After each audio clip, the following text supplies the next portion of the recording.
Federata e Volejbollit të Kosovës në bashkëpunim të ngushtë me Federatën Shqiptare të Volejbollit do të organizojnë kampionatin evropian U16 në kategorinë e vajzave. Një prej ngjarjeve më të rëndësishme kontinentale për këtë grup moshë në volejboll.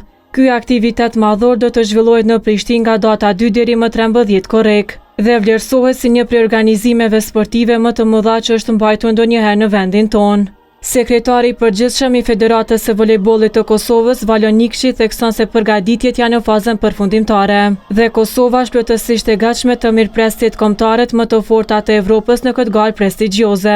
Ekipet pritet vinë me datën 30, ndërsa stafi i zyrtarëve do të vinë një ditë më herët, kështu që ne kemi bërë gjitha përgatitjet, pra Kosova për herë të parë është mikprisja një evenimenti ose një ngjarje të tillë sportive. Ndërkohë, kryetari i Federatës Shqiptare të Volejbollit, Erlind Pollumbi, hodhi dritë mbi ambicet e përbashkëta për organizime dhe më të mëdha në të ardhmen. Kryet ambientet që neve disponojmë, themi për infrastrukturën, gjë e cila na penalizon disi në këtë aspekt. Asnjëherë nuk është vonë, gjithmonë duhet të kesh një objektiv që cili duhet t'i arrish. Pollumbi gjithashtu paralajmëroi një tjetër zhvillim të rëndësishëm për të ardhmen e volejbollit shqiptar dhe kosovar, duke thënë se në një të ardhme të afër dy federatat synojnë krijimin e një lige të përbashkët shqiptare që do të unifikojë skenën rajonale të volejbollit.